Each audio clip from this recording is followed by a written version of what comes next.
everyone, we're going to talk about the role of observation and assessment in early childhood education. What is an observation? What is an assessment? In early childhood education, an observation is the act of attentively watching and listening to children to learn about their development, including their behaviors, interactions, activities, and interests by closely monitoring their actions and expressions in order to understand their individual learning needs and progress. In early childhood education, an assessment is a process of gathering information about a child's development, skills, knowledge, and attitudes to improve teaching and support a child's progress. Assessments are ongoing and can include observations, portfolios, and data collection.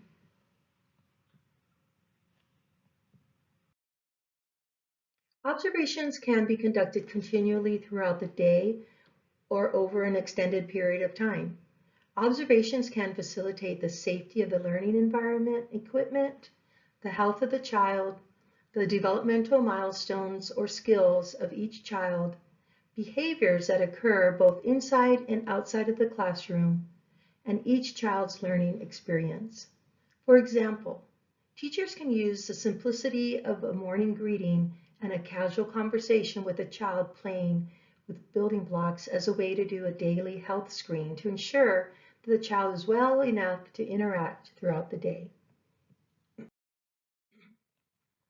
Through intentional observations, teachers can also take formal and informal observations that can assist with and ensure accountability for the effectiveness of interactions and inform curriculum. The effects of intentional observations also include impacting effective learning, improving child guidance skills, supporting child-to-child and adult-to-child social development. Observations of children can be prepared to share information with co-teachers and the child's family. Observations assist teachers to provide effective learning and improve teacher-child guidance skills. According to Piaget, children require long, uninterrupted periods of play and exploration so that they can discover things for themselves, right? So they can begin to learn things.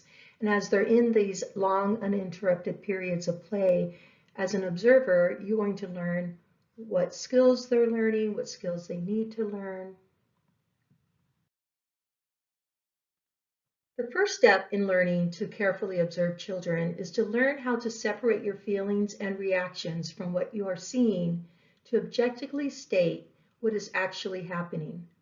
It is important to remain objective because everyone has biases and preconceived notions about what they think they might be observing. It is also important to remember to include enough information that records or paints a picture of the child or scenario and doesn't lack detail that may cause a reader to surmise or insert their own information. Just stick to the facts and think about the reader. They should be able to visually picture themselves in the classroom at that moment and see what you observed.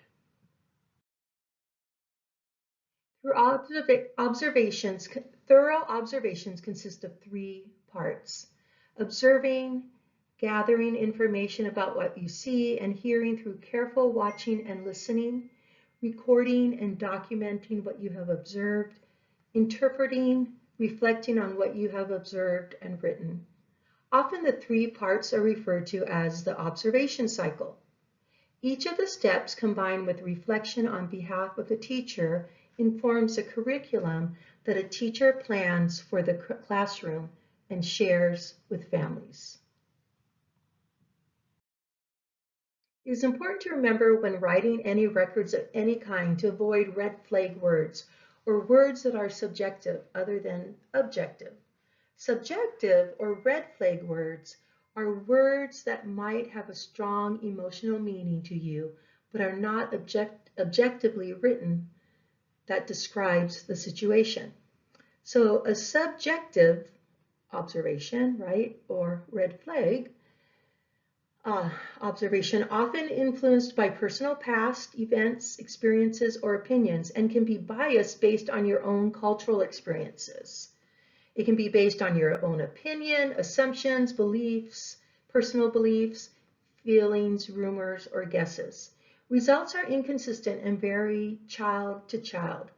Avoid words like always, never, can't, happy, smart, helpful, beauty, angry, shy, likes, hates, loves, sad.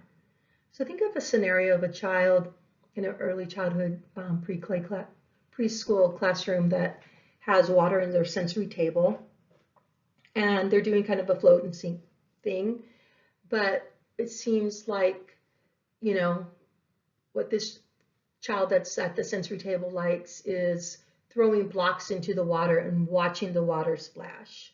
All right, so what if my observation was Beth throws water or throws a block into the water, and the water splashes up all up to her face, and she squeals with delight. Okay, how would that is an objective observation. I'm telling you what I see and what I hear. How does that differ from Beth is at the stands at the sensory table. She throws a block into the sensory table. The water splashes up into her face. She is very happy, right? So I admitted saying she squeals with delight, and I put in my own um, subjective idea that she was happy, right? Versus describing her actions and her sound, I'm going to add my own label to it and just say she's happy. So it's not really as complete, right, of a observation. And what if you're, hopefully, if you're in that classroom and Beth is in the classroom, you're observing Beth throughout the year. But this idea of squealing with delight, what if that kind of becomes something that you often see with Beth, and it indicates some really excitement, right? It could be excitement instead of happy. And so that's a small way, right, that you're labeling something that doesn't need to be labeled. Just describe, just give the facts. Objective observations based on what is observed using our senses, recording what is seen, heard, tasted, touched, or smelled. It's based on facts that are generated. If it is not seen, don't document it. Only write details and provide vivid descriptions. Results are likely to be valid and reliable child to child. Include phrases like seems to be or appears to be versus is. So moving on to assessment. Assessment in the field of early childhood education. Assessment of learning is a multi-part process that is used to make decisions about the care and education of children. In other words, assessment is the evaluation of a child's ability conducted in a natural, culturally relevant learning environment combined with the process of determining the teaching process works in the classroom for both the children and the teacher. So assessment is valuable both for the child and for the teacher. And it's interesting, right, that they're pointing out that it needs to be in a natural, culturally relevant learning environment, because if assessment is done in an environment that may not be culturally relevant, a child may ask, or a student may act differently, right? If it's not a natural environment, a child might act differently. They might not be as comfortable. They might be engaging or as creative, right? Think of a child in their own classroom's art center. If they've been there before, they own the place. Versus when a child comes into a new classroom, they stand back, they look around. They're not as free to use the different implements in the classroom because they haven't explored yet. It hasn't become their classroom yet. So it's really important. A child acts differently in different environments.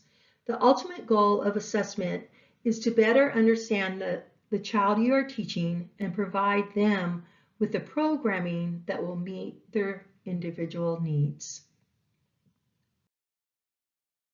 The assessment cycle, there are 4 parts to the assessment cycle. A cycle that is often used when building and evaluating curriculum, as well as communicating the information a teacher has learned about a child to the family. Simply put into 4 steps, the cycle looks like a continuous loop. The teacher observes children and collects information. The teacher documents what they observed. The teacher interprets the information they have documented. The teacher communicates the information. So what does assessment look like in early childhood? Assessments can be done both as formative and summative approaches. The formative assessments happen during the learning process. They aim to identify areas where a child needs additional support and guide instruction. Provide immediate, specific feedback to children and teachers to adjust teaching and strategies.